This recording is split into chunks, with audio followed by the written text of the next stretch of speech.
জাল ওবিসি শংসাপত্র বাতিল হয়েছিল অনেক আগেই, এবার বাতিল হলো প্রধান পদ। হাইকোর্টের নির্দেশে পদক্ষেপ মহকুমা প্রশাসনের।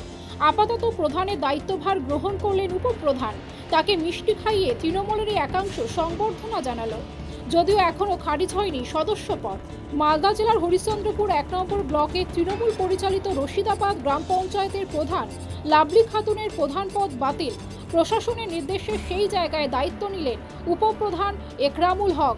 লাভলি খাতুন বিগত পঞ্চায়েত ভোটে কংগ্রেসের প্রতীকে প্রতিদ্বন্দ্বিতা করে জয়লাভ করেছিলেন। প্রধান আসন সংরক্ষিত থাকায় সুযোগ বুঝে তৃণমূলে যোগদান করে প্রধান হয়ে যান। লাভলি খাতুনের কাছে ভোটে পরাজিত তৃণমূল প্রার্থী রাহেনা সুলতানা কলকাতা হাইকোর্টে অভিযোগ করেন, লাভলি খাতুন বাংলাদেশের নাগরিক। জাল নথিপত্র বের করে জাল ওবিসি শংসাপত্র করে তিনি প্রধান হয়েছেন। হাইকোর্টে অমৃতা সিনহার ডিভিশন বেঞ্চের নির্দেশে তদন্ত শুরু করেন মহকুমা শাসক সৌভিক মুখার্জি। মহকুমা শাসকের দপ্তরে একাধিকবার শুনানি হয়। শুনানিতে একাধিক অসঙ্গতি উঠে আসে।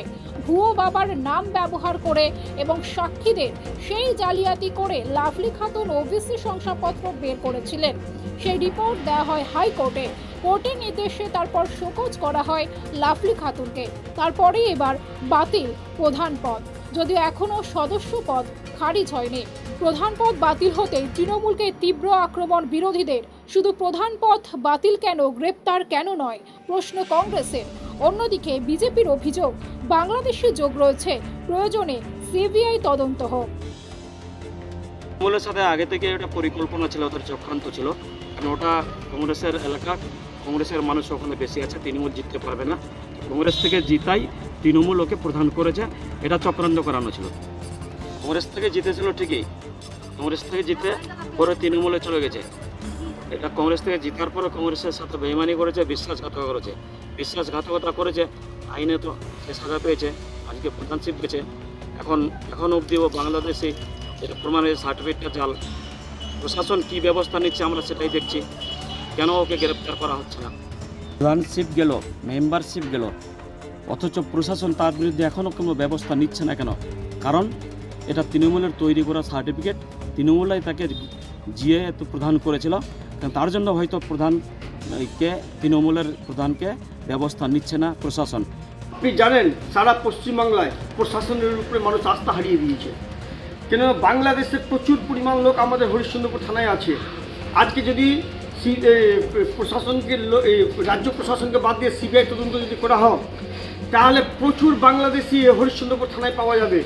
এটা তো ছোটো মোটো একটা লাভলি খাতুন পাওয়া গেছে, প্রচুর বাংলাদেশি এখানে পাওয়া যাবে, যেটা পশ্চিমবাংলা নিজের ভোট ব্যাংককে টিএমসি করে রেখেছে। এই ভোট ব্যাংকটা ভাঙার জন্য সিবিআই যদি তদন্ত হয়, তাহলে বোঝা যাবে বাংলাদেশ থেকে কত লোক আমাদের এখানে বসবাস করছে এবং কীভাবে থাকছে। অনেক লোক অনেক পদে আছে, অনেক লোক বাংলাদেশ থেকে এসে এখানে চাকরি নিয়েও আছে। সিবিআই তদন্ত করলে সব কিছু সমাধান হয়ে যাবে। যে আপনি বলেন যে কোনো ব্যক্তি বাইরে থেকে আসছে, তার Aadhaar card, PAN card, voter card, ration card কারা তৈরি করে দিচ্ছে? শাসক দলের নেতারা করে দিচ্ছে নিজের স্বার্থে। না হলে এটা কীভাবে হয়?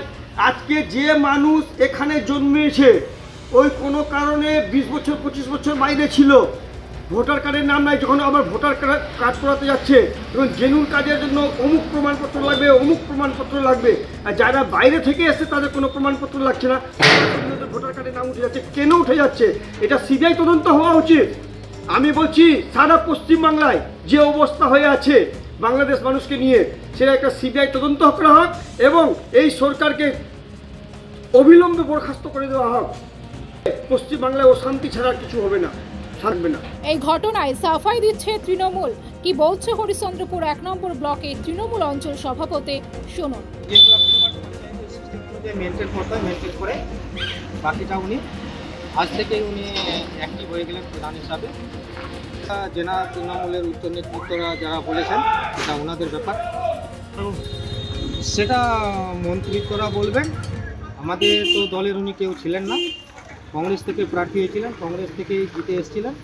আমাদের দলের সাপোর্ট নিয়ে উনি প্রধান পদে ছিলেন না। প্রধান কিন্তু কংগ্রেসের যেহেতু সিম্বল নিয়ে এসেছিল, দল তো উনি পরিবর্তন করেননি, সাপোর্ট নিয়ে প্রধান হয়েছে। প্রধান আমাদের তৃণমূলের সাপোর্ট ছিল, কিন্তু প্রধানটা তো ছিল ইয়ের নিয়ে, উনি তো প্রার্থী হয়েছিলেন কংগ্রেসের সিম্বল নিয়ে, কংগ্রেস থেকে জিতে এসেছিলেন। যদিও রশিদাবাদ গ্রাম পঞ্চায়েতের নবনিযুক্ত উপপ্রধান তার দাবি আইনের ব্যবস্থা নেবে, তিনি আপাতত এই বিষয়ে কিছুই জানেন না। আসলাম, চিঠিটা পেলাম, চিঠিটা পাওয়ার পর আমি দায়িত্বভার গ্রহণ করেছি। আমি কথা বলতে পারবো না, আইনের পথেই চলেছে। এই ব্যাপারে আমি কোনো কিছু বলতে পারবো না, সেটা প্রশাসনের দিক থেকে আইনত যেটা হয়েছে ওটাই। আপনি কি শুনেছিলেন? শুনেছি, লোকমুখে শুনেছি, ওটা তো সঠিক না। যেটা আইন প্রশাসনের দিক থেকে যেটা হয়েছে ওটাই আসল। ও তো কংগ্রেস থেকে টিকিট নিয়ে পাস করেছিল, প্রধান গঠনের সময় জয়েন আমাদের দিকে এসে প্রধানশিপ নিয়েছিল, এটাই। হাইকোর্ট থেকে আবার চাতল মহকুমা শাসকের উপর দায়িত্ব দেয় এবং চাতল মহকুমা শাসককে 6 মাসের মধ্যে নিষ্পত্তি করতে বলে। মহকুমা শাসক তদন্ত করার পর ওকে একটা ওবিসিটা খারিজ করে, ওই ব্যাপারে তো আমি বলতে পারবো না। এলাকায় তো শুনেছি ওর ওবিসিটা খারিজ হয়েছে বাংলাদেশি বলি। ওবিসি করতে গেলে যেটা কতগুলো জিনিসের দরকার, সেই জিনিসগুলো সত্য প্রমাণিত হয়নি বলে ওবিসিটা খারিজ হয়েছে।